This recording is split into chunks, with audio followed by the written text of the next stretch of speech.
Troy Northwestern State head coach Rick Cabrera, the Demons getting ready to open Southland Conference play on, let me check, December 5th down at McNeese, and then December 7th at Southeastern, a Friday, Sunday road swinging. Coach, you did it last year, so I guess it's not as new to open it, but it's still a little jarring first week in December to play Southland Conference games. Yeah, I mean, it's a little different, obviously McNeese opened up with Incarnate Word the other night. It was just kind of weird seeing it. But it's just, like the layout of our league, and they allowed us to, to pick the dates in December for the opponents that we have. And these were the best dates because we had to work around the other scheduled games. So we're excited for it, and we're looking forward to Friday. When you go down there, you're going to face a team that has had success in that building, and they're coming off a tough loss. I mean, you know that you always get their best shot at home. Now it's kind of doubled up in a McNeese team that's going to come in maybe with a little bit of a chip on their shoulder.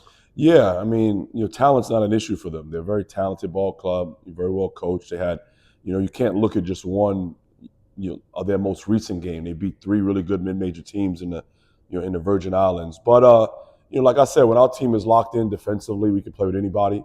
If we're not locked in, we'll lose. But we're trending that way. So I like the trajectory that we are moving in on the defensive end. What's giving you? Has it just been the work since Saturday's game? This week in practice, you feel like it's some of that's being taken care of? Yeah, it's going to have to be some shortening of some lineups, some guys just not playing, just off production.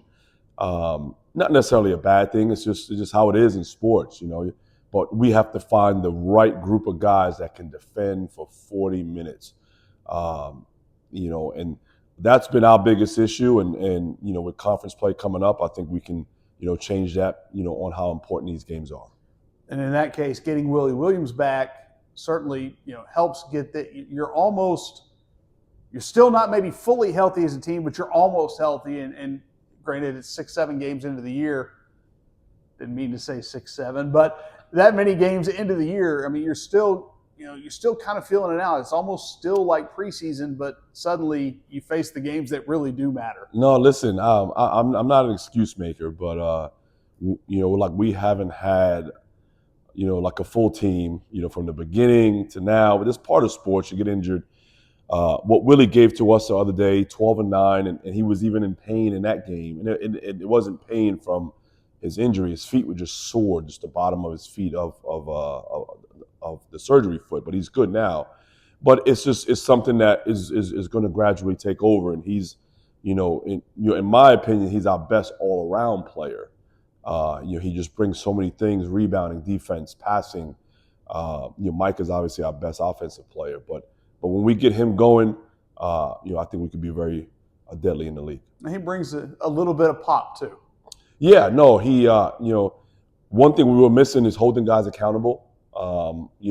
Being a player-led program, and we have a lot of nice guys, a lot of hard-working guys, but they're kind of meek in personality, and he's not. And when he wasn't playing, it's hard to be that guy because you're not really in the trenches with him. But he's getting there, and I love it. I see it in practice, and I'm so excited to have him back.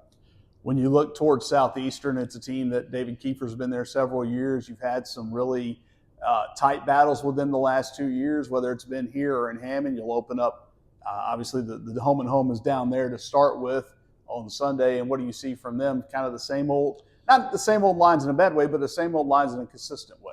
Yeah,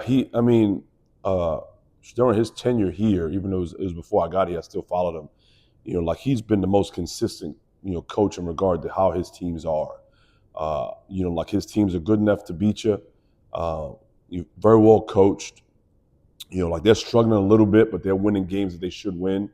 And, just in that atmosphere, it's always tough to win. We got us a win there last year. But we're looking, forward to that game as a dogfight, very compatible teams, and we're just looking to have fun and come out with a victory. I know it's a year later, but you did open with back-to-back road wins in Southland play last year, and you've got 6 guys back who are part of that. Can you pack some of that with you as you head south this week? We're gonna have to. I do a lot of talking to my team. Sometimes I have to be careful. I don't want my voice to dry out. But when you have 6 guys returning, man, this is I mean, it has to mean something. It has to be important, so the guys that weren't here understand what this means. And we're the only conference in the country that's playing 22 games. So this is 3/4 of our season is our conference play, darn near. But so it's so important to have those 6 guys, and hopefully they can relay that message. But we're trending upward. I haven't been in the best of moods, but I don't hold on to things. I can't have my team look at me and I feel angry. So we're excited. We've had good practices, and we're looking forward to getting some victories this weekend. Coach, as always, appreciate your time. Appreciate you.